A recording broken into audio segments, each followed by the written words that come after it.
जिस महादेव की बात, जिस शिव की बात और उनकी पूजा कई हजार वर्षों से हमारे आपके घरों में होती आई है, उसी शिव के बारे में बहुत पहले से कहा जा रहा है कि वो गुरु हैं, जगत गुरु हैं, आदि गुरु हैं, गुरुओं के गुरु हैं, इत्यादि बहुत सारे शब्द उपाधियां इस्तेमाल की गई हैं। शिव की पूजा का तो बड़ा पुराना प्रचलन है। महादेव की तो घर घर में पूजा होती है। कहा जाता है चंदा मामा सबके मामा, शिव घर घर के बाबा। लेकिन उनसे शिष्य के रूप में, उनको गुरु मानने के सिलसिले में कोई जुड़ाव आज तक नहीं हुआ। आप इतिहास का पन्ना उलट के देखेंगे तो 4-5 हजार साल में मुश्किल से 110-112 लोग मिलेंगे जिन्होंने शिव को अपना गुरु बनाया और खुद बड़े अच्छे गुरु हुए वो लोग। लेकिन आम आवाम में, आम लोगों में शिव को गुरु मानने की बात नहीं आई, ये सिलसिला नहीं शुरू हुआ। यह कार्यक्रम, ये शिव गुरु महोत्सव के आयोजन का यही उद्देश्य है कि लोगों को ये सूचना दी जाए, लोगों को समझाने और सुनाने की कोशिश की जाए कि जिस महादेव की पूजा घर घर में होती है वो गुरु भी है और उसे अपना गुरु बड़ी आसानी से बनाया जा सकता है। ये महाराष्ट्र की भूमि है, ये राज्य जो है महाराष्ट्र, यहाँ एक बहुत बड़े संत पैदा हुए हैं, नाम था ज्ञानेश्वर। संत ज्ञानेश्वर का नाम आप लोगों ने सुना होगा। उन्होंने बहुत पहले कहा था, आप समझने की कोशिश करिए, उन्हीं की लाइन में बोल रहा हूँ। शिव, मुझको मराठी तो आती नहीं, माफी चाहूंगा। शिव द्वारा उपदिष्ट ब्रह्म विद्या, यानी शिव जो उपदेश देते हैं, उन्होंने जो उपदेश दिया है या देते हैं, उपदिष्ट जो उपदेश दिया गया हो, शिव द्वारा उपदिष्ट ब्रह्म विद्या जो दया से सर्वदा आर्द्र है। आर्द्र माने भींगा हुआ, कपड़े को पानी में डाल दीजिएगा तो भींग जाएगा, उसको बोलते हैं आर्द्र। इसी से हुआ आर्द्रता, ह्यूमिडिटी जो आप पढ़ते हैं वायुमंडल में। शिव द्वारा उपदिष्ट ब्रह्म विद्या जो दया से सर्वदा आर्द्र है, भींगी हुई है दया से, वो संसार में सदैव विजयनी है, वो संसार में सदैव विजयनी है। हम उसे बारंबार नमस्कार करते हैं। यहीं के संत थे ज्ञानेश्वर, सब लोग जानते हैं, बहुत पहले फिल्म भी बनी थी।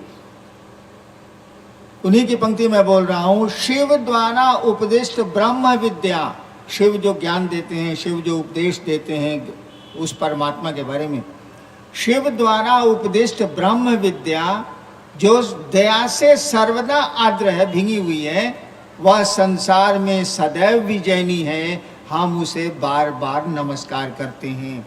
उसी शिव गुरु की बात करने के लिए आयोजन हुआ है और हम लोग उसी शिव गुरु की बात सुनाने और समझने और समझाने की कोशिश में यहाँ तक पहुँचे हैं। आपको इस बात पे आश्चर्य होगा कि मैंने जब शिव को गुरु माना था, मुझको खुद पता नहीं था कि शिव गुरु है। न मैंने कहीं पढ़ा था, न मैंने कहीं सुना था, मुझको कुछ पता नहीं था। श्मशान जाता था बचपन से, ढेर सारे अघोरियों और तांत्रिकों और गुरुओं के साथ रहा था मैं। अचानक 15 साल के बाद एक बार रात में श्मशान में एक ख्याल मुझको आया, ख्याल आया, बस सोचा मैंने और कुछ नहीं, सोचा। और श्मशान में आदमी अकेले होता है, वहाँ महफिल नहीं होती। मेरे मन में एक ख्याल आया था कि गुरु भगवान होते हैं, गुरु ब्रह्मा गुरु विष्णु गुरुदेव महेश्वर, सुना ही हम लोगों ने, बचपन में संस्कृत में पढ़ा है। गुरु भगवान होते हैं तो ये भगवान गुरु क्यों नहीं है? केवल मैंने सोचा, गुरु भगवान होते हैं तो ये भगवान गुरु क्यों नहीं है? क्यों सोचा इसको छोड़ दीजिए, लेकिन सोचा। मैंने सुना था भगवान शिव को कहते हैं, सुना था, अब समझा दूंगा, लेकिन उस दिन केवल सुना था। मैंने सुना था कि भारत का अध्यात्म, मैं इतिहास का विद्यार्थी भी रहा हूं कॉलेज में, भारत का अध्यात्म शिव को ईश्वर कहता है, महेश्वर कहता है और महेश्वर को शिव कहता है। शिव ईश्वर शब्द का ही द्योतक है, उसी का पर्यायवाची। तो मैंने सुना था कि शिव भगवान को कहते। दिमाग में जब आया कि गुरु भगवान होते हैं तो भगवान गुरु क्यों नहीं है, दिमाग में यह भी आया भगवान तो शिव है। मैंने शिव को भगवान समझ के गुरु बनाया, गुरु समझ के नहीं। गुरु तो मुझको मालूम ही नहीं था तो कैसे बनाता मैं। मैंने शिव को भगवान समझ के गुरु बनाया, लेकिन बनाया तो बनाया, रिश्ते बनाए तो बनाए, अब नतीजा जो होगा देखा जाएगा। डर भी था, आपकी तरह मुझको भी ये बात मालूम थी कि शिव न दिखता है न बोलेगा, तो हमको समझाएगा कौन, हमको मंत्र कौन देगा, हमको प्रक्रियाएं कौन बताएगा। मेरे मन में भी ये था जैसे आम लोगों को होता है, सामने तो दिखता नहीं, वो सामने तो बोलेगा नहीं, उपदेश कौन देगा, समझाएगा कौन। लेकिन मेरे साथ लाचारी थी, मैं क्या करता। बहुत सारे जो मुझको गुरु मिले थे, मुझको जो मिले थे, मेरे मन को रास नहीं आया और नतीजन मैंने भगवान को गुरु मान लिया, शिव को गुरु मान लिया। शिव गुरु है ये मुझको नहीं मालूम, लेकिन मान लिया तो मान लिया। माना तो 3 शर्त भी मैंने रखी। आदमी शर्त कब बनाता है, कंडीशन कब बनाता है, जब वो धोखा खाता है। आप मोटरसाइकिल चलाई, एक बार मैं मोटरसाइकिल से जा रहा था, घास पे ओस पड़ी थी, थोड़ी तेज थी मोटरसाइकिल, घास पर ही मोड़ना था मुझको मोटरसाइकिल को। मैंने मोटरसाइकिल मोड़ी और मैं फेंका गया, गिर गया ओस पर, मोटरसाइकिल का चक्का स्लिप कर गया। उसके बाद जब भी मैं मोटरसाइकिल चलाता था, जब भी घास मुझको मिलती थी, भले ओस पड़ी हो या नहीं पड़ी हो, गाड़ी को 4 नंबर से 2 नंबर में मैं ले आता था कि कम से कम धीमा तो चलेगा, हमारा मुंह कान तो नहीं भसकेगा। तो मैंने भी शर्त बनाई शिव को गुरु मान के। मैं भी धोखा खाया था, इसीलिए मैंने शर्त बनाई। उसी समय बनाई जब मैंने उनको गुरु माना था। रात के 2 बजे श्मशान में, आराम के पास एक श्मशान है गांगी, उस समय मैं कानून का विद्यार्थी था, लॉ कॉलेज में पढ़ता था। पहली शर्त बनाई कि आप महादेव जो आप फोटो में दिखते हैं ना, वैसे बन के आदमी के रूप में आइएगा तो हम आपसे कुछ नहीं सीखेंगे। यानी तस्वीरों में जो शिव दिखता है वैसा आप आएंगे मेरे सामने, वैसे आएंगे तो मैं आपको गुरु नहीं बनाऊंगा, क्योंकि मैंने प्रेत देखे हैं श्मशान में आपके उस रूप में। दूसरी शर्त मैंने बनाई कि आदमी के रूप में आइएगा और कहिएगा कि मैं ही महादेव हूं, मैं आपको गुरु नहीं मानूंगा। तीसरी शर्त बनाई कि शिक्षक बदल लिया है तो आप पुरानी पढ़ाई नहीं पढ़ेंगे। यानी जो तंत्र मंत्र श्मशान गए हैं 14-15 साल, जितना मंत्र जपे हैं, जितनी क्रियाएं की हैं, अभी के बाद नहीं करेंगे। कहे कि अब मास्टर बदल लिया, और मास्टरवा ने का बताएगा तो करेंगे, नहीं तो नहीं करेंगे, बात साफ। 6ठा से 7वां में गए तो 6ठा किताब काहे पढ़ेंगे, अब 7वां में देखा जाएगा। और आप जानते हैं, हम भी जानते हैं कि शिव ना सामने दिखता है ना वो बोलता है। मनौतियां तो सारी पूरी करता है वो, लेकिन बिना दिखे बिना बोले। इसी बीच में मैं बिहार सरकार के भारत सरकार में बैठा तो इंडियन पुलिस सर्विस में आया, उससे हटा तो बिहार सरकार में डिप्टी कलेक्टर हो गया, नौकरी में चला। लेकिन मैं बैठ के बहुत रोता था। 15 साल गंवा दिया उधर श्मशान में। शिव को गुरु माना तो यहाँ भी लफड़ेबाजी, यहाँ भी कुछ नहीं है, तो मैं बैठ के रोता था। इसके बाद की कहानी बड़ी लंबी। 8 साल बीत गए। 74 में मैंने माना था, 82 आ गया, 8 साल बीत गए। मैंने किसी को भी नहीं कहा कि मैंने शिव को गुरु बनाया, किसी आदमी को नहीं कहा कि मैंने शिव को गुरु बनाया।